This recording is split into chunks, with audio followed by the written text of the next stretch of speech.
जिले की हलचल। आकाशवाणी लखनऊ से प्रस्तुत है जिले की हलचल। आज सुनिए शामली और मऊ जिलों की हलचल। पहले सुनते हैं शामली जिले की हलचल। आलेख और स्वर है अनुज सैनी का। प्रधानमंत्री फसल बीमा योजना में रबी सीजन की मुख्य फसलों को अधिसूचित कर दिया गया है। शामली जिले में प्रमुख तौर पर अधिसूचित गेहूं व सरसों की फसल का किसान बीमा करवा सकेंगे। दैवीय आपदा, बरसात, आंधी व तूफान में फसल नष्ट होने पर मुआवजा मिल सकेगा। के लिए ऑनलाइन पोर्टल पर बीमा शुरू कर दिया गया है। बीमा कराने के लिए किसान बैंक शाखा एवं जनसेवा केंद्र के माध्यम से 31 दिसंबर तक पंजीकरण करा सकेंगे। जिन भी किसानों को फसल बीमा का लाभ लेना है, उनको अपने किसान क्रेडिट कार्ड में अपनी फसल बैंक में जाकर अनिवार्य रूप से 24 दिसंबर तक करा लेनी होगी। जिला कृषि अधिकारी ने बताया, प्रधानमंत्री फसल बीमा योजना के अंतर्गत जनपद शामली में गेहूं और सरसों फसल है, जिसमें गेहूं की प्रीमियम राशि 1471 रुपए 50 पैसे प्रति हेक्टेयर और इसकी बीमित राशि 98,100 रुपए है। और सरसों की जो है प्रीमियम राशि 1,384 रुपए 50 पैसे और इस बीमित राशि जो है 92,200 रुपए है।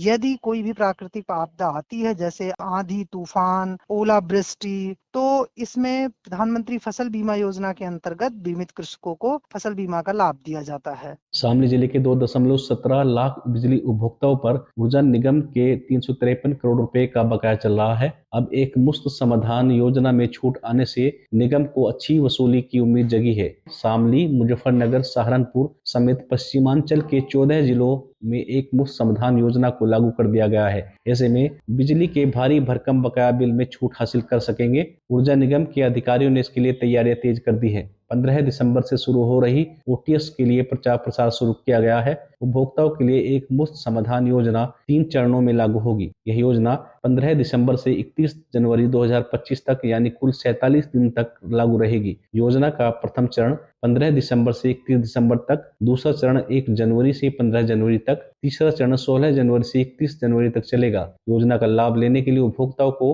पंजीकरण कराना अनिवार्य होगा। पंजीकरण के लिए 30 सितंबर 2024 तक के विद्युत बिलों के मूल बकाये का 30% राशि जमा करना अनिवार्य होगा। उपभोक्ताओं को 30 सितंबर 2024 तक के बकाया विद्युत बिलों के सरचार्ज में छूट मिलेगी। एक मुफ्त समाधान योजना की जानकारी देते हुए ऊर्जा निगम के प्रबंध निदेशक ईशा दोहन ने बताया कि 15 दिसंबर से 31 दिसंबर तक प्रथम चरण इस योजना का होगा। 1 जनवरी से 15 जनवरी द्वितीय चरण होगा और जो है 16 जनवरी से 31 जनवरी तृतीय चरण होगा। और इसमें इस प्रकार से छूट का प्रावधान किया गया है कि हर चरण के साथ जो है छूट कम होती जाएगी। तो ज़्यादा से ज़्यादा उपभोक्ताओं से अनुरोध है जो इसमें एलिजिबल हैं, तो हमारे लगभग 33 लाख एलिजिबल कंज्यूमर्स हैं, उन सबसे अनुरोध है कि प्रथम चरण में ही अपना रजिस्ट्रेशन करा लें। अलग अलग कैटेगरीज में अलग अलग छूट है। मैक्सिमम छूट जो है 100% की है लेस देन 5,000 कैटेगरी में LMV1 में। शामली जिला खाद्य एवं आपूर्ति विभाग की ओर से पारदर्शिता के लिए प्रत्येक यूनिट की ई-KYC कराई जा रही है।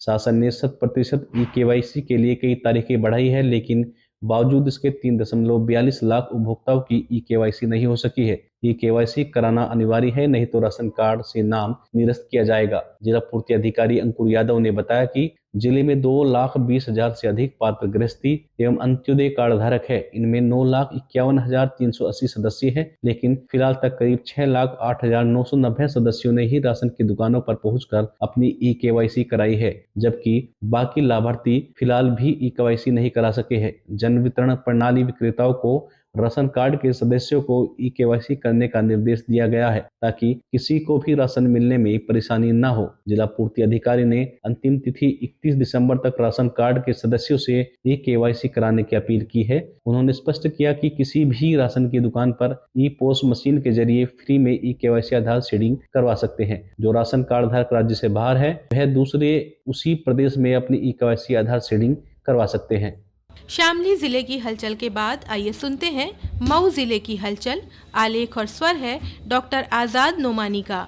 मऊ जिले में प्रदेश सरकार के नगर विकास एवं ऊर्जा मंत्री A.K. शर्मा ने वंदन योजना अंतर्गत तमसा नदी के पावन तट पर घाट निर्माण एवं सुंदरीकरण व प्रकाश व्यवस्था कार्यों का लोकार्पण किया। इस दौरान प्रदेश के सभी श्रेणी के विद्युत उपभोक्ताओं के हितों के दृष्टिगत योगी सरकार की कल्याणकारी एक मुश्त समाधान योजना 2024-25 को लागू करने की भी घोषणा की। इस संबंध में और जानकारी देते हुए विद्युत वितरण मंडल मऊ के अधीक्षण अभियंता राकेश पांडे ने बताया कि उत्तर प्रदेश सरकार की ओर से इस समय सभी विद्युत उपभोक्ताओं को एक मुश्त समाधान योजना मतलब OTS की योजना लाई गई है, जिसमें सितंबर 2024 तक के जो भी बकाया धनराशि है उसके मूलधन पर 30% धनराशि जमा करा करके रजिस्ट्रेशन करा करके ब्याज में छूट की सुविधा मिली है। तो जो भी 30 सितंबर 2024 तक का ब्याज है, यदि 5,000 तक का उसका मूलधन है 1 किलोवाट के कनेक्शन पर, तो 100% छूट है। OTS की जो योजना लाई गई है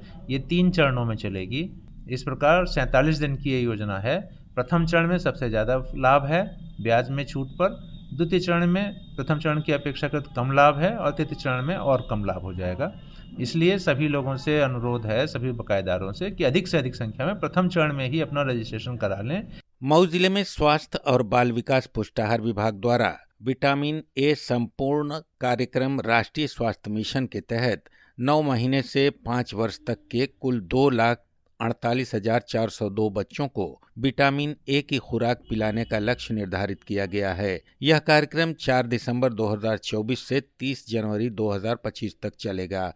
मुख्य चिकित्सा अधिकारी डॉक्टर राहुल सिंह ने बताया कि प्रत्येक बुधवार और शनिवार को बच्चों को विटामिन ए की खुराक दी जाएगी। उन्होंने बताया कि विटामिन ए कार्यक्रम जनपद के सभी ब्लॉकों और शहरी क्षेत्रों में ANM द्वारा चलाया जाएगा और आशा अपने कार्य स्थल में 9 महीने से 5 वर्ष तक के सभी बच्चों की लाइन लिस्ट बनाकर उन्हें निर्धारित तिथियों पर दवा देगी। मऊ में अंतर्राष्ट्रीय दिव्यांगजन दिवस के अवसर पर डॉक्टर भीमराव अंबेडकर स्टेडियम में बेसिक शिक्षा विभाग द्वारा परिषदीय विद्यालयों में अध्ययनरत दिव्यांग बच्चों के अलावा अन्य बच्चों के लिए खेलकूद एवं सांस्कृतिक कार्यक्रम का आयोजन किया गया। इस अवसर पर मुख्य अतिथि जिलाधिकारी प्रवीण मिश्र द्वारा बच्चों को पुरस्कार वितरण कर उत्साहवर्धन तथा उनको भविष्य में आगे बढ़ने के लिए प्रोत्साहित किया गया। मऊ के शाही कटरा स्थित अस्तुपुरा अर्बन क्षेत्र में अपर निदेशक चिकित्सा स्वास्थ्य एवं परिवार कल्याण आजमगढ़ मंडल आजमगढ़ डॉक्टर बाल चंद्रा और शाही इमाम इफ्तिखार के द्वारा फीता काटकर 6 माह के शिशु सुलेमान को पोलियो ड्रॉप पिलाकर पल्स पोलियो अभियान का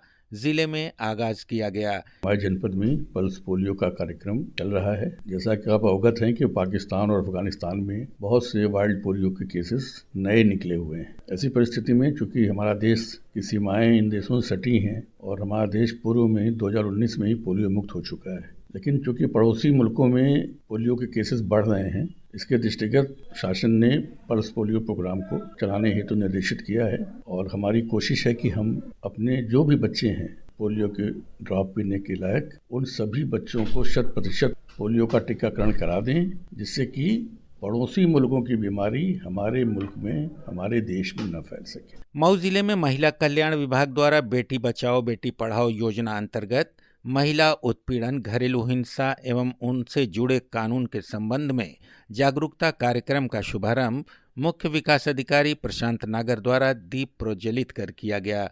कार्यक्रम को संबोधित करते हुए उन्होंने बताया कि इस कार्यक्रम में महिला ग्राम प्रधानों को बुलाने का उद्देश्य यह है कि महिलाएं अपने अधिकारों के बारे में जानें और अपनी ग्राम पंचायत में हो रहे हिंसा, भेदभाव, दहेज उत्पीड़न, बाल विवाह सहित अन्य बातों के प्रति जागरूक हों, अपनी ग्राम पंचायत में अन्य महिलाओं को भी जागरूक करें। जिला अधिकारी ने राष्ट्रीय राजमार्गों के अलावा अन्य सड़कों पर आवश्यक बड़े वाहनों का पार्किंग न होने दें, इसके लिए सभी क्षेत्र अधिकारियों को विशेष ध्यान देने के निर्देश दिए। जिला अधिकारी ने ठंड एवं कोहरे के प्रभाव को देखते हुए कहा कि वाहन चलाते समय हेलमेट एवं सीट बेल्ट निश्चित रूप से लगाएं, अन्यथा वाहन जांच के दौरान यदि किसी वाहन चालक द्वारा नियमों का पालन नहीं करते हुए पाए गए तो संबंधित के खिलाफ कड़ी कार्रवाई निश्चित रूप से की जाएगी।